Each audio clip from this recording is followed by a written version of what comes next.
livro do profeta Jonas, capítulo 1.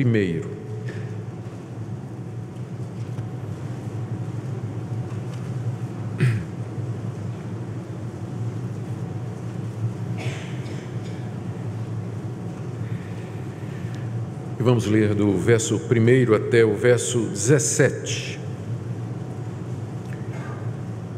Jonas capítulo 1, de 1 a 17, todo o capítulo 1. Veio a palavra do Senhor a Jonas, filho de Amitai, dizendo: Expõe-te, vai à grande cidade de Nínive e clama contra ela, porque a sua malícia subiu até mim. E Jonas se dispôs, mas para fugir da presença do Senhor, para Tarsis. E tendo descido a Jope, achou um navio que ia para Tarsis. Pagou, pois, a sua passagem e embarcou nele para ir com eles para Tarsis, para longe da presença do Senhor. Mas o Senhor lançou sobre o mar um forte vento e fez-se no mar uma grande tempestade. O navio estava a ponto de se despedaçar. Então os marinheiros, cheios de medo, clamavam cada um ao seu Deus e lançavam ao mar a carga que estava no navio para o aliviarem do peso dela. Jonas, porém, havia descido ao porão e se deitado e dormia profundamente. Chegou-se a ele o mestre do navio e lhe disse: Que se passa contigo, agarrado no sono? Levanta-te, invoca o teu Deus. Talvez assim esse Deus se lembre de nós para que não pereçamos. E diziam uns aos outros: Vinde e lancemos sortes para que saibamos por causa de quem nos sobreveio esse mal. E lançaram sortes e a sorte caiu sobre Jonas. Então lhe disseram: Declara-nos agora por causa de quem nos sobreveio este mal. Que ocupação é a tua? De onde vens? Qual a tua terra? E de que povo és tu? Ele lhes respondeu: Sou hebreu e temo ao Senhor, o Deus do céu, que fez o mar e a terra. Então os homens ficaram possuídos de grande temor e lhe disseram: Que é isso que fizeste? Pois sabiam os homens que ele fugia da presença do Senhor, porque ele o havia declarado. Disseram-lhe: Que te faremos para que o mar se nos acalme? Porque o mar se ia tornando cada vez mais tempestuoso. Respondeu-lhes: Tomai-me e lançai-me ao mar, e o mar se aquietará, porque eu sei que por minha causa vos sobreveio essa grande tempestade. Entretanto os homens remavam, esforçando-se por alcançar a terra, mas não podiam, porquanto o mar se ia tornando cada vez mais tempestuoso contra eles. Então clamaram ao Senhor e disseram: Ah, Senhor, rogamos-te que não pereçamos por causa da vida desse homem, e não faças cair sobre nós esse sangue, quanto a nós inocente, porque tu, Senhor, fizeste como te aprouve. E levantaram a Jonas e o lançaram ao mar, e cessou o mar da sua fúria. Temeram, pois, estes homens em extremo ao Senhor, e ofereceram sacrifícios ao Senhor e fizeram votos. Deparou o Senhor um grande peixe para que tragasse a Jonas, e esteve Jonas 3 dias e 3 noites no ventre do peixe. Até aqui a leitura da palavra de Deus. Vamos orar mais uma vez, pedindo que Ele nos oriente na sua compreensão. Ó Deus, nós estamos diante do relato da Tua majestade, do Teu poder e da Tua misericórdia, e de como o Senhor intervém na realidade humana. Nós pedimos, Senhor, que a exposição dessa passagem traga luz ao nosso coração, orientação. Queremos aprender mais sobre Ti. Tu sabes as vidas de todos que estão aqui nessa noite. E nós pedimos, ó Deus, que Tu fales a cada uma delas. Que todos possam receber de Ti a porção espiritual que precisa nesse exato momento para a sua vida. Pedimos, ó Pai, que assim Tu nos fales pelo Teu Espírito Santo, em nome de Jesus. Amém. Nós estamos dando continuação a uma série de mensagens no livro de Jonas. E na mensagem anterior nós fizemos uma análise do livro como um todo. Nós vimos que o objetivo desse livro foi falar a respeito de quem é Deus, muito embora a maioria de nós, quando falamos do livro de Jonas, a primeira coisa que vem à cabeça é a baleia. Mas o tema do livro de Jonas não é o profeta na baleia durante 3 dias e 3 noites. O tema do livro de Jonas é a grandeza de Deus, a sua soberania sobre todas as coisas, a sua misericórdia, a sua compaixão, não somente com o seu povo, mas também com outros povos. O objetivo de Jonas, quando escreveu esse livro, foi mostrar de que maneira ele experimentou essa soberania de Deus e essa misericórdia de Deus na sua vida. O livro retrata os conflitos do profeta, desde o momento em que ele é chamado e ele não quer obedecer a Deus, porque ele acha que aquele povo para quem Deus o está mandando não merece a mensagem de redenção, a luta dele para consentimento de justiça e, no final, a sua falta de misericórdia. O livro termina Jonas aparecendo mal na fita, não é? Jonas aparece mal na fita, Deus dizendo para Jonas: você teve misericórdia daquela plantinha, nós vamos chegar lá, né? E você não quer que eu tenha misericórdia dessa grande cidade. Mas nós vimos que Jonas escreveu esse livro exatamente porque, com seu final aberto, o livro engaja o leitor, o livro nos convida a responder a pergunta no final do capítulo 4, que ficou sem resposta. Será que Deus não pode ter misericórdia de quem Ele quer, até daquelas pessoas que a gente não gosta e que a gente acha que não merece? O livro termina fazendo essa pergunta e, portanto, o livro exige de nós uma resposta. Portanto, o livro é a respeito de Deus, do caráter de Deus, e qual é a nossa resposta diante desse Deus maravilhoso que nós estamos cultuando aqui nessa noite. Nós vamos ver no capítulo 1 a chamada desse Deus, como Deus chama o profeta Jonas para pregar na cidade de Nínive e como o profeta resolve desobedecer e como Deus pacientemente vai atrás do profeta. É o que nós queremos ver nessa noite, na expectativa de que Deus fale aos nossos corações e que nós aprendamos muito com esse livro que tanto nos ensina a respeito do caráter do nosso Senhor. Primeiro, Deus chama Jonas, versos 1 e 2. Está aí o relato de como Deus apareceu a Jonas e mandou que ele fosse à grande cidade de Nínive e clamasse contra ela. Nós não sabemos como é que Deus apareceu a Jonas. Jonas já era um profeta conhecido em Israel. Ele havia profetizado de que Israel haveria de se expandir geograficamente. Isso aconteceu no tempo do rei Jeroboão II. Então Jonas era conhecido já da nação de Israel, era um profeta estabelecido, a palavra de Deus vinha através dele. Então ele tinha constantes visões e revelações da parte de Deus. Numa dessas, Deus diz a Jonas alguma coisa que Jonas não estava disposto a ouvir e não queria obedecer. Deus o chama para ir falar e pregar o juízo de Deus lá na cidade de Nínive, que era a capital da Síria. A Síria era o reino que estava se levantando no cenário mundial e estava despontando no horizonte como uma próxima potência. Ela estava em guerra contra o Egito, em guerra com outros países. Momentaneamente Israel havia sido deixado de lado porque era uma naçãozinha pequena nesse tabuleiro internacional de xadrez, e Israel estava gozando uma certa paz.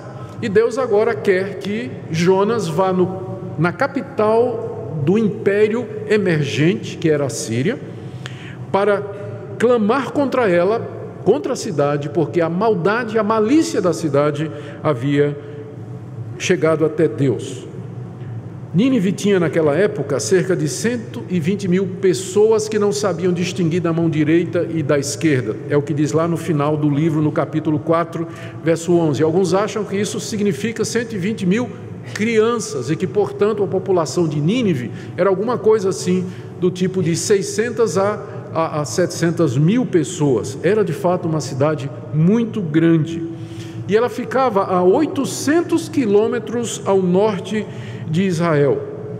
Ou seja, Jonas teria que andar, ou a pé, ou a cavalo, 800 quilômetros para poder chegar lá em Nínive e pregar e trazer a mensagem que Deus havia mandado.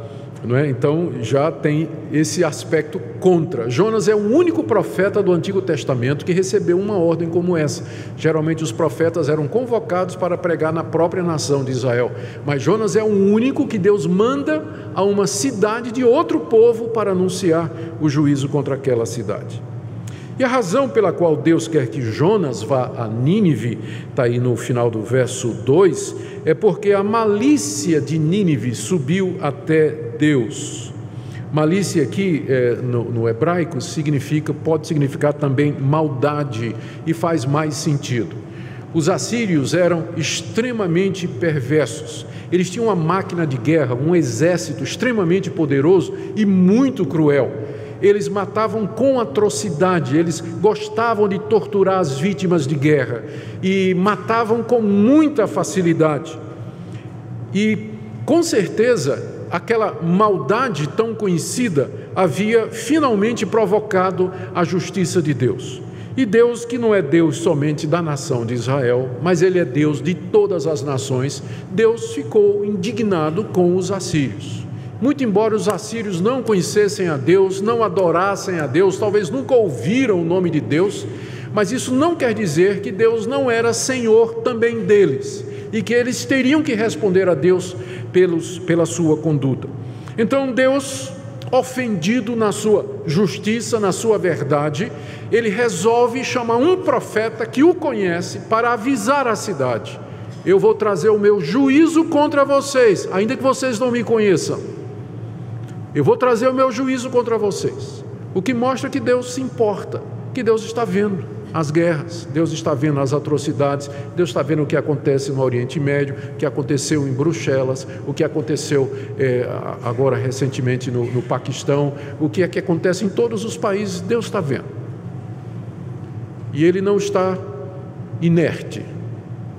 Nós não conhecemos os seus caminhos, mas nós podemos confiar a partir da revelação bíblica que Deus sabe o que está acontecendo e Ele se importa. E no tempo dele, da maneira dele, Ele haverá de fazer a justiça, ou aqui ou no dia do juízo. E nós podemos confiar nisso. Aliás, só podemos confiar nisso. Então, esse é o chamado de Jonas. Ele tinha que ir à capital do império mais perverso da época e anunciar o juízo de Deus contra aqueles homens. E aí Jonas faz o que provavelmente eu e você faríamos se nós tivéssemos recebido uma incumbência dessa: fugir.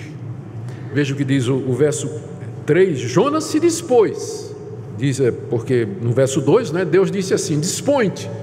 Aí Jonas disse: tá bom, eu me disponho. Aí o texto diz: mas para fugir, eu me disponho, mas não para te obedecer, fazer o que o Senhor quer, não, eu vou fugir.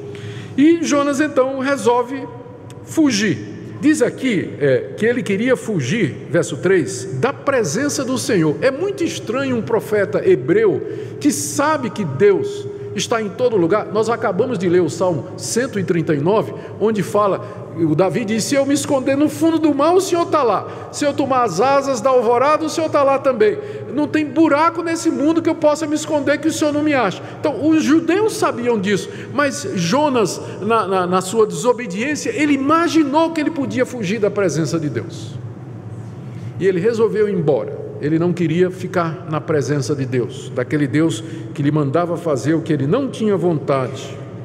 E aí ele foi no sentido contrário a Nínive. Se você olhar no mapa, primeiro, diz o texto que ele foi para Tarsis. Tarsis, olhando no mapa, é o porto mais próximo de Jerusalém. É o mais próximo. Então a viagem foi Jerusalém, Tarsis, Nínive era para lá, tá? Nínive para lá, Tarsis para cá. Então ele vem para cá. E daqui ele embarca, para Jope, esquece Tarsis, Jope. E não tá, eu estou certo mesmo, o Augustus anterior é que errou. Então esse está certo aqui, tá? Ele vai para Tarsis, que é o porto, para Jope, que é o porto, e diz: eu quero ir para Tarsis. É essa a confusão. Jerusalém, Jope, que era o porto, e Tarsis ficava no sentido contrário, era uma cidade no sul da Espanha, centenas de quilômetros ao oposto de Nínive. Então essa foi a reação de Jonas ao chamado de Deus. Jerusalém, Jope, paga a passagem, entra no navio para ir a Tarsis, no sul da Espanha. Ele queria exatamente fugir de Deus. A razão que o próprio Jonas vai dizer, por que ele fez? A pergunta é: por que Jonas fez isso? Ele não era um homem de Deus, não era um crente, não era um profeta de Deus. Como é que ele resolve desobedecer tão abertamente a Deus? É tão flagrante a desobediência de Jonas. Ele explica mais adiante no capítulo 4, quando Deus não destrói Nínive, não é? Ele queria que Deus destruísse Nínive. Quando Deus não destrói Nínive, olha o que ele diz no verso 2 do capítulo 4. Orou ao Senhor e disse: Senhor, não foi isso que eu disse estando ainda na minha terra? Por isso eu me adiantei fugindo para Tarsis, porque eu sabia que és Deus clemente, misericordioso, tardio em irar-se, grande em benignidade, e que te arrependes do mal. Está aqui a razão da boca do profeta. Ele está dizendo: Senhor, eu sabia desde o começo, que se eu fosse pregar naquela cidade, o Senhor ia perdoar aquelas pessoas, eles iam se converter e o Senhor ia perdoar. E eu não quero que eles se arrependam, eu não quero que o Senhor salve aquele povo, não, eu quero que o Senhor destrua aquele povo. Por isso que eu fugi, porque eu acho que o Senhor está errado. O Senhor é bom demais, tem misericórdia dos assírios, perdoar esse povo que tanto mal fez a tua nação, tanto mal fez a nação de Israel. Eles estão crescendo, eles vão esmagar a gente, e o Senhor tem misericórdia. Esse povo não merece. Então, eu acho que o Senhor está errado. Então, como eu não posso brigar com o Senhor, eu vou fugir do Senhor, eu vou embora. Não conta comigo. Esse é o raciocínio de Jonas. Ele simplesmente vai embora. Ele vai embora. E ele não achava justo que Deus perdoasse os assírios. E típico, não é? Nosso. A gente fica escolhendo quem Deus pode perdoar ou não. E de preferência a gente diz assim: Deus tem que perdoar aquela turma, a minha turma que eu gosto. A turma de lá, não merece, não pode, eu não quero. Deus pode perdoar quem Ele quiser, desde que seja a minha turma, tá? Desde que seja a minha turma. E essa é uma atitude que nós sabemos que, com mais frequência do que nós gostaríamos, marca o nosso coração. E lá se vai Jonas, paga a passagem, entra no navio. Mas Deus diz: você não vai se livrar assim tão fácil não, né? Não é assim como você está pensando. Você não é dono da sua própria vida. Você é um servo meu. E Deus então começa a perseguir Jonas. E vai do verso 4 até o verso 17. Deus começa mandando uma tempestade. Está aí no verso 4. Jonas embarca no navio, saindo de Jope. Não passou muito tempo e começa a vir uma tempestade. Começa com Deus mandando um vento, verso 4. Lançou o Senhor sobre o mar um forte vento e diz que se fez uma grande tempestade. Os marinheiros naturalmente já estavam acostumados a ver tempestades, mas essa era enorme. Eles nunca tinham visto, talvez aquele local não era muito longe da terra, não era um local onde tipicamente acontecia tempestade, ou de qualquer forma os marinheiros perceberam que aquela tempestade não era normal, não era. O navio, diz o texto aí no verso 4, estava a ponto de se despedaçar.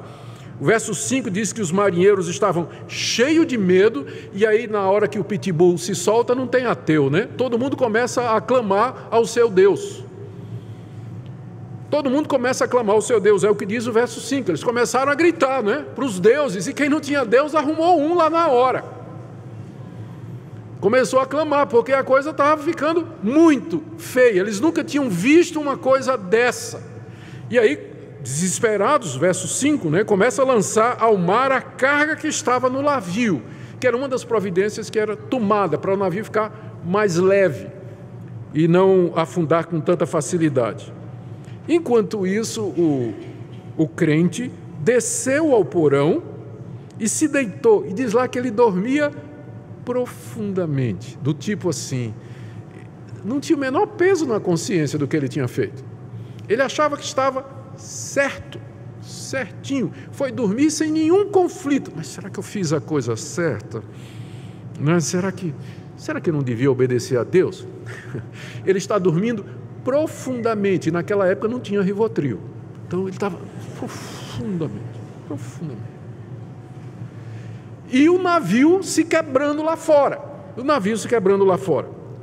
Veja aí, eu já disse, né, no verso 5, a reação dos marinheiros.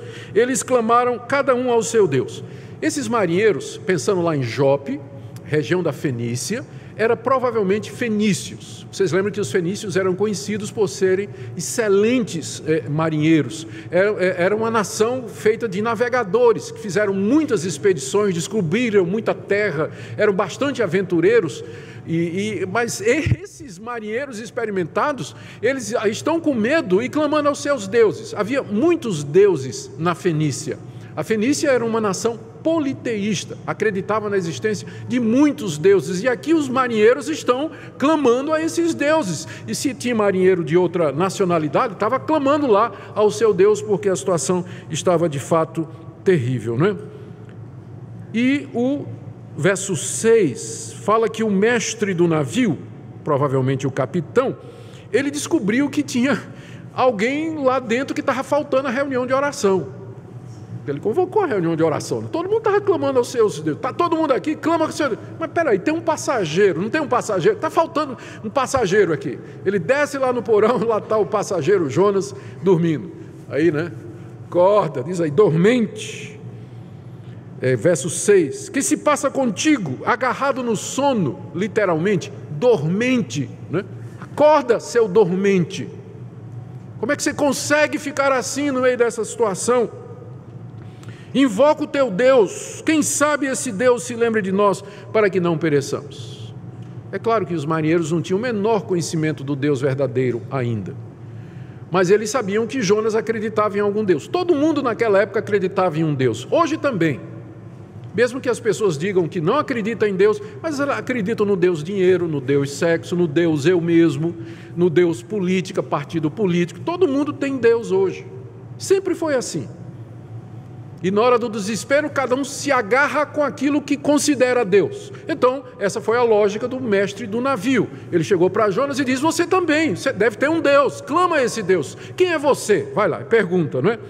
Mais adiante, no verso 8. No verso 7, eles resolveram então fazer o seguinte, já que a coisa estava ficando pior, algum Deus estava brabo com alguém ali. Porque aquela tempestade não era normal, ela tinha uma causa sobrenatural. Alguém tinha provocado a ira de algum Deus. Como descobrir? Naquela época se acreditava que lançando sortes se poderia chegar a descobrir o responsável por alguma coisa. Inclusive os judeus acreditavam que Deus, que está no controle de todas as coisas, ele também controlava esse sistema a ponto de revelar a sua vontade. E aí então chegou a hora de dizerem, verso 7, vamos lançar sortes para saber por causa de quem nos sobreveio esse mal. Essa altura eles já sabiam que havia algum poder por detrás daquela tempestade, porque era grande demais, no local errado, na época do ano errada, era uma coisa totalmente fora do padrão. Então, só uma causa sobrenatural explicaria aquela tempestade. E agora eles queriam saber quem teria atraído aquele mal. E lançaram sortes, e diz o final do verso 7, que a sorte caiu sobre quem? Jonas. A gente não sabe quantas pessoas tinha ali. O pessoal faz o seguinte cálculo. A viagem de Jope para Tarsis era uma viagem longa. Então, esse navio ele devia ser um navio de porte médio. E nós estamos falando aqui em cerca de 100 pessoas, mais ou menos, entre tripulantes e passageiros. 100, 120 pessoas estariam naquele navio. E aí, na hora de lançar as sortes, a gente não sabe como era, se cada um escrevia o nome no papelzinho, né? Tira um aí. Aí tira, aí escrito, Jonas. E aí então as atenções se voltam para Jonas. Você sabe aquela sensação quando de repente, né, sai você e todo mundo se vira para você e você diz, né? Todo mundo olhando para você. Jonas estava na berlinda. Agora é a hora dele. E aí verso 8. Declara-nos, por causa de quem nos sobreveio esse mal, que ocupação é a tua, de onde vens, qual a tua terra e de que povo és tu? E de que povo és tu? Então, esse foi o questionamento do capitão do navio, o mestre do navio, que queria entender por que estava acontecendo aquilo.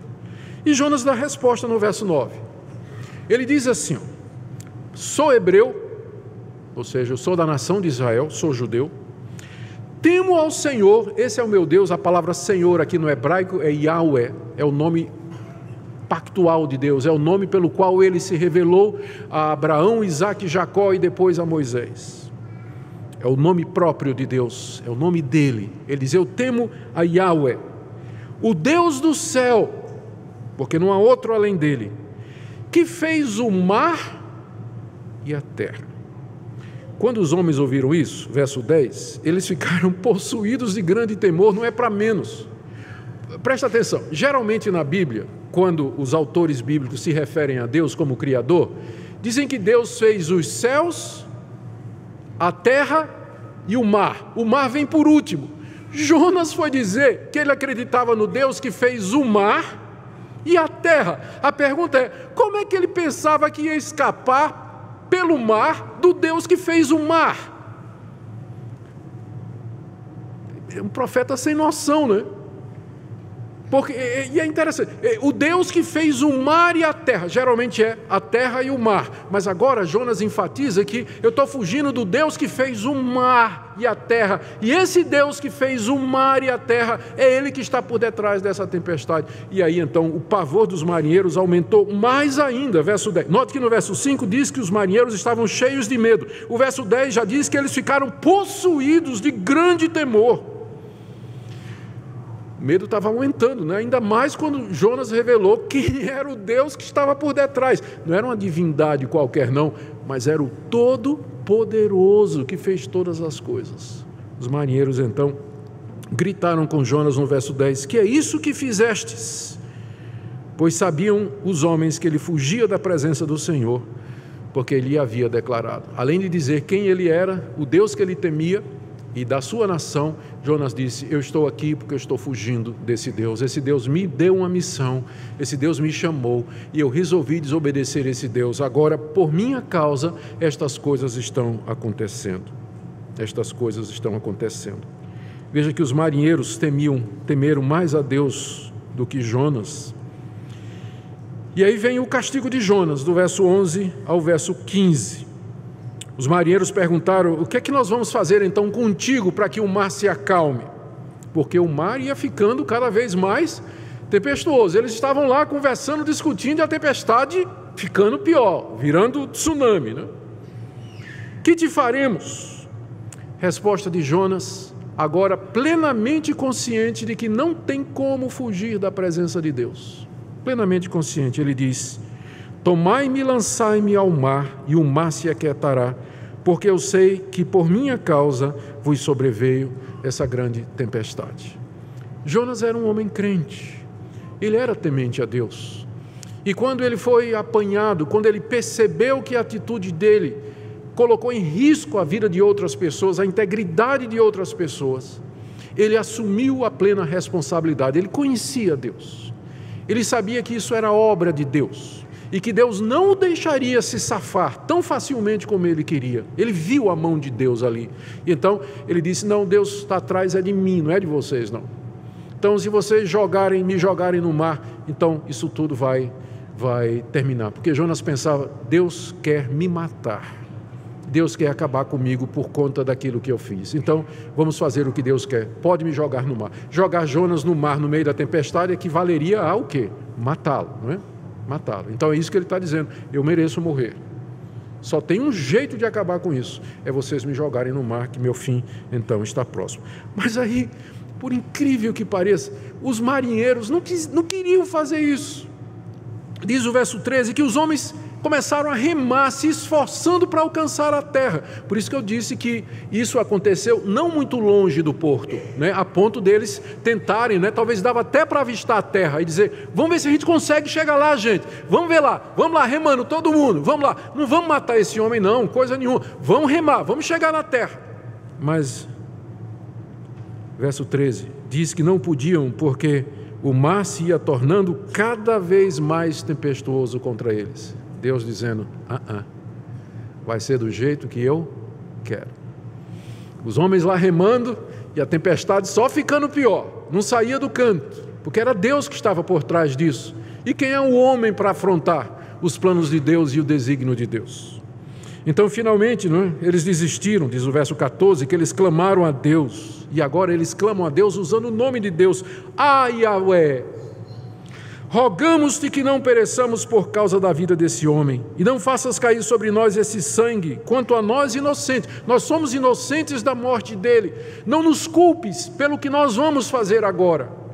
Esse homem não nos fez nenhum mal, mas ele ofendeu ao Senhor. Porque tu, Senhor, final do verso 14, fizeste como te aprouve. Finalmente eles entenderam, os marinheiros entenderam, que Deus faz como Ele quer. Ele não era como uma divindade fenícia que poderia ser comprada, poderia ser ludibriada ou dobrada ou convencida a partir de rituais ou de ofertas ou qualquer outra coisa. Eles perceberam que esse Deus era um Deus soberano e que não adiantava lutar contra ele. Senhor, tu fizeste como te aprouve. E diz aí no verso 15 que eles levantaram a Jonas e o lançaram ao mar. E o mar, na hora, cessou a sua fúria. O mar estava furioso. Tempestade. Jonas caiu na água. E aí, veja a reação no verso 16 dos marinheiros. Temeram, pois, estes homens em extremo ao Senhor. E ofereceram sacrifícios ao Senhor e fizeram votos. Não sabemos se esses sacrifícios foram feitos no próprio navio, dificilmente. Mas quando finalmente voltaram para Jope, então ali eles ofereceram sacrifícios a Deus. Quem sabe esses marinheiros se converteram. Eles conheceram o verdadeiro Deus, tiveram a demonstração do verdadeiro Deus. Fizeram votos a esse Deus e serviram a esse Deus. Já uma antecipação da misericórdia que Deus queria exercer com Nínive. Ele já está mostrando essa misericórdia para com esses marinheiros. E eles servem a Deus. Jonas cai na água. É o fim, não é? E aí ele vai afundando, vai descendo, não é? Nas profundezas, vai caindo. E de repente, verso 17, deparou o Senhor um grande peixe para que tragasse a Jonas. E esteve Jonas 3 dias e 3 noites no ventre de um peixe. A gente costuma ler o livro de Jonas e pensar que ele ser engolido por um peixe foi um castigo, não é? Mas não foi o castigo, foi a misericórdia de Deus. Esse peixe veio salvar Jonas. É um protótipo dos submarinos, não é? Ele veio, engoliu Jonas e fechou Jonas dentro de si. É claro que precisava de um milagre para que Jonas subsistisse durante 3 dias e 3 noites no fundo do mar, no ventre dessa criatura que a gente não sabe o que é, não é? Pode ter sido uma baleia cachalote, ela é capaz de engolir um homem, ou um tubarão-baleia, ou alguma outra criatura que Deus preparou para que tragasse o profeta, para que o profeta não morresse. E durante 3 dias e 3 noites, Jonas ficou no ventre do peixe, pelo fundo do mar. Queridos, o que nós aprendemos com esse capítulo do livro de Jonas? Algumas das coisas eu já falei, mas deixe-me repetir para nós chegarmos ao final. Primeiro, Deus é Senhor de toda a criação. Como eu disse, o livro é a respeito de Deus. E Ele aqui é mostrado como Yahweh, o Deus do céu, o Criador de todas as coisas. Aqui Deus aparece como sendo onisciente, Ele conhece todas as coisas, Ele vê o pecado do povo da Síria, Ele vê as iniquidades dos pagãos lá em Nínive, Ele requer que eles se arrependam, porque Ele é Deus. O ser humano deve a Deus, ele tem que se curvar diante de Deus, mesmo que não conheça a Deus. O livro mostra que Deus controla as circunstâncias. O vento veio na hora certa, a tempestade veio na hora certa, jogaram as sortes, caiu sobre Jonas. Deus controla desde a tempestade até o jogar dos dados, por assim dizer, se foi isso que eles usaram. Deus controla todas as coisas, nada foge ao controle de Deus. É isso que esse livro nos ensina, a soberania, a onisciência, a onipresença, a onipotência desse Deus. Ele domina a natureza, o vento lhe obedece, o peixe lhe obedece. Como eu disse domingo passado, a única coisa que não obedece a Deus nesse livro é o crente. Mas o vento obedece, o peixe obedece, o mar obedece, os marinheiros obedecem, mas o crente não. Esse capítulo também mostra a compaixão de Deus. O profeta desobedeceu e ia embora na sua rebelião. Deus poderia tê-lo esmagado se quisesse, mas ele pacientemente vai atrás de Jonas e no caminho aproveita para salvar um barco cheio de fenícios idólatras. Ele vai atrás do profeta e exerce de misericórdia para com aqueles pagãos. Outra coisa que o texto nos mostra é que, na sua compaixão, Deus vai atrás daqueles que lhe desobedecem e procura trazê-los de volta. Já mencionei na última mensagem, na mensagem anterior, que o livro de Jonas é chamado o Evangelho da Segunda Chance do Velho Testamento. Deus não deu uma segunda chance a Moisés. Deus disse a Moisés: fala a rocha. Moisés bateu na rocha e Deus disse: você não vai entrar na terra prometida. Mas ele deu a Jonas. Deus vem atrás de Jonas. Jonas teve uma segunda chance.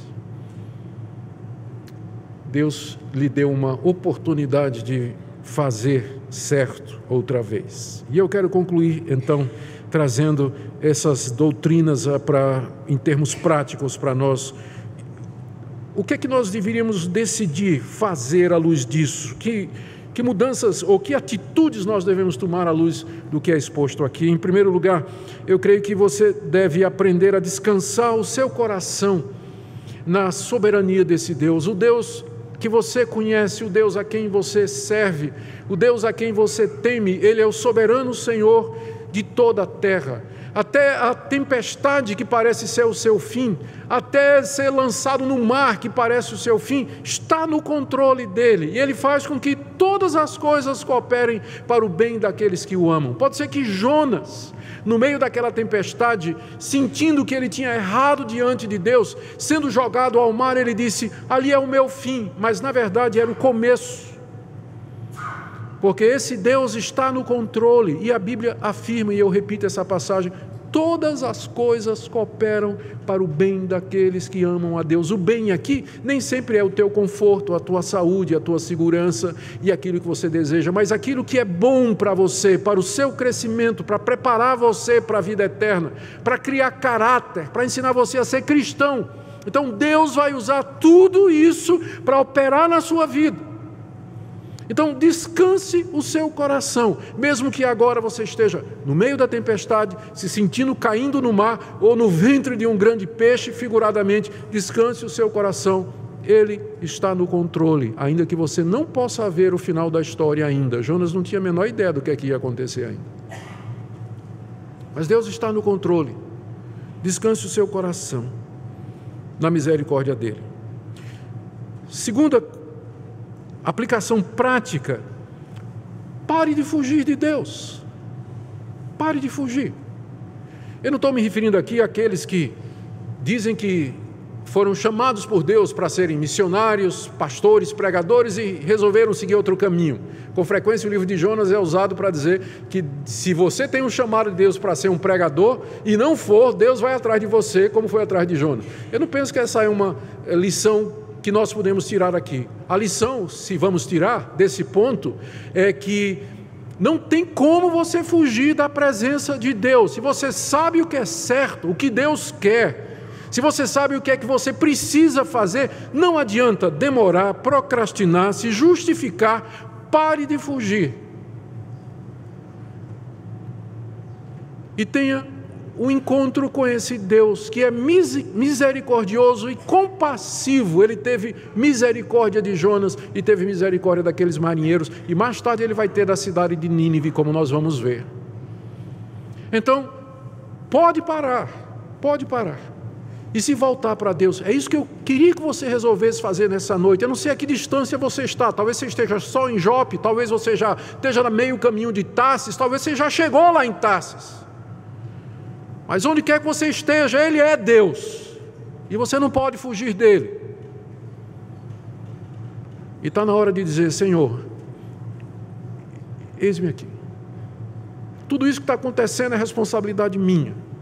Eu sei que é, porque eu sei o certo e eu não estou fazendo, ou eu não quero fazer, estou demorando em fazer, mas hoje à noite eu quero dizer ao Senhor o que eu quero fazer. E a última coisa que eu queria que nós fizéssemos e colocássemos no coração é lembrar que a melhor atitude sempre, sempre é essa desse profeta, crente, mas teimoso. Ele dizer: eu sei que por minha causa veio esse mal. Note que ele não culpa os assírios, note que ele não culpa os ninivitas, note que ele não culpa os judeus, ele não culpa os marinheiros, ele não culpa Deus, ele diz: por minha causa. A Bíblia toda nos ensina que Deus tem compaixão do contrito, do quebrantado, daquele que está arrependido, daquele que reconhece os seus pecados. Como pastor, depois dos anos, a gente começa mais ou menos a desenvolver um sistema de detecção de confissão falsa, de arrependimento fajuto, do tipo assim: não, pastor, de fato, o pecado, o erro foi meu, mas... Então, aquela palavrinha, mas... geralmente vai introduzir uma desculpa do tipo assim: não, eu adulterei, pastor, é verdade, mas ela provocou. Não, pastor, eu sei, eu sou desonesto, mas... O senhor já viu a situação financeira do país? Então, o mas clica. Eu sei que há atenuantes, mas não poucas vezes confissões desse tipo, elas não são sinceras, elas não vêm de um coração completamente quebrantado. Você vê aqui que Jonas não colocou a culpa em ninguém. Ele diz: isso aconteceu por minha culpa, eu assumo total responsabilidade, eu vou enfrentar as consequências, pode me jogar no mar. Se você se aproxima de Deus com essa atitude, não importa em que confusão você se meteu, mas a misericórdia de Deus vai lhe atender, e Ele vai ajudar você a sair daí. Mas a atitude do seu coração tem que ser essa, como a de Jonas. Como a de Jonas. E o nosso Deus está pronto a atender e a perdoar aqueles que têm um coração contrito. Meus irmãos, nós somos todos pecadores, a começar desse que fala com vocês. E nada menos que uma atitude como essa pode nos manter na presença desse Deus misericordioso, que na sua compaixão nos envia o seu Filho para ser o nosso Redentor. Ó Deus, dê que Tua palavra encontre guarida em nosso coração. Dê que nós, ó Senhor, possamos nos quebrantar diante de Ti, o Jonas que há em nós. Nós queremos, Senhor, sem desculpas e sem qualificações, confessar que somos nascidos em pecado, somos membros de uma raça decadente, pecaminosa e rebelde, e que somente a Tua compaixão mediante Jesus, que na cruz do Calvário tomou o nosso lugar, somente mediante aquele sacrifício, expressão do Teu amor e da Tua misericórdia, que podemos chegar diante de Ti. E assim como Jonas passou 3 dias e 3 noites no ventre do peixe, ele passou também 3 dias e 3 noites no ventre da terra, para ressurgir para a nossa justificação. Por meio dele nós Te damos graças nessa noite e bendizemos o Teu nome, por amor de Jesus. Amém.